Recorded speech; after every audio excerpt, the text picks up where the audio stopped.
Sobre el pasado, el presente y el futuro de la calidad. En 10 minutos es como pedirme que explique diseño experimental de Taguchi en 5 minutos un grupo de catequistas, ¿no? Gracias por el... Pero entonces, como es un tema tan abarcativo y que puede llevar tanto tiempo, dijimos, bueno, vamos a concentrarnos en algunos aspectos. Primero, para hablar del pasado solo, mostrar en unas transparencias la evolución de lo que sería el radar de los aspectos de calidad. Un profesional de la calidad en los 60, 70, 80, qué palabras veía, qué cosas aparecían nuevas en el radar del área de calidad.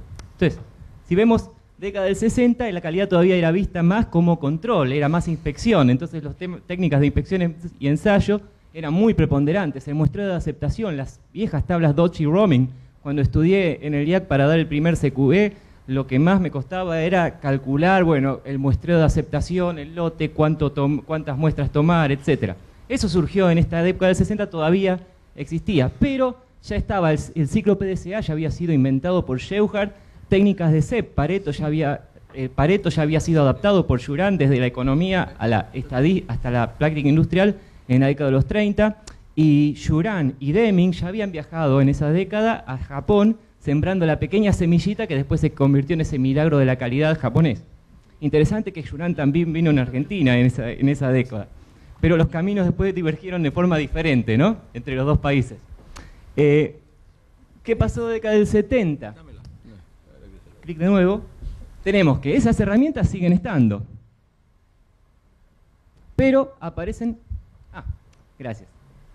Pero aparecen otras cosas. Aparece QFD, primero en Japón, en los astilleros, creo, de la Mitsubishi, y después se empieza a popularizar. Diseño experimental, George Box ya publicó su libro sobre Experimental Design, diseño para experimentadores. Costos de la baja calidad. Capacidad de procesos, la primera referencia al CP aparece en un libro de Juran en el 74, en su Quality Handbook, que ya venía por la 7ª edición, ¿no? La primera es del 50. Control estadístico de procesos sigue estando, el PDCA sigue estando. Círculos de calidad, Formento ayer en su conferencia nos habló del crecimiento de los círculos de calidad en Japón y después su explosión en los 70 a ser más conocido en el ámbito de la calidad mundial. Estos fueron los 70. Los 80, todo esto sigue, pero aparecen nuevas cosas.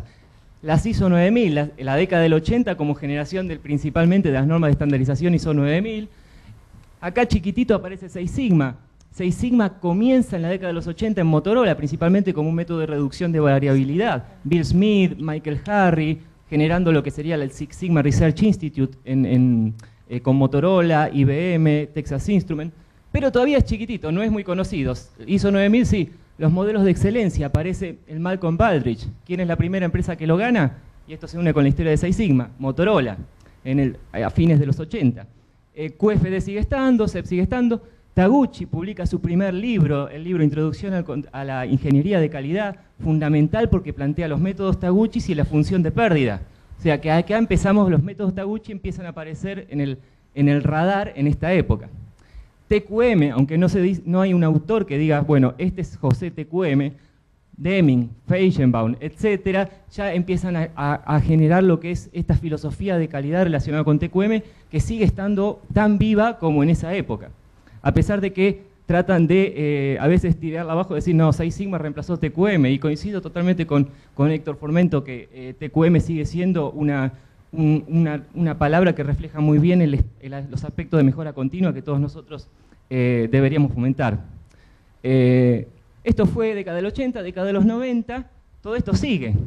Los tamaños, a veces, la década del 90 uno podría pensar que es la época donde crecen mucho los modelos de excelencia, los premios nacionales empiezan a difundirse a través del mundo, aparecen los premios nacionales de Argentina, aparece el premio nacional europeo, etcétera, etcétera. ISO 9000 sigue estando, y 6 Sigma empieza a crecer, ya ahora sale de Motorola y empieza a entrar principalmente con el empuje que le da West en General Electric, Larry Bossidy en Allied Signal, etcétera, etcétera. 6 Sigma explota también en popularidad. El método DMAIC aparece acá. Muestreo de aceptación, fíjense cómo se nos va achicando. La parte de muestreo de aceptación empieza un poquito a perder protagonismo. Lo mismo que inspección ensayo, calidad empieza a salir del espacio restringido del laboratorio de control de calidad. En esta década es cuando la ASQ decide, de la que era la ASQC, pasa a llamarse ASQ. Asociación Americana de Control de Calidad pasa a llamarse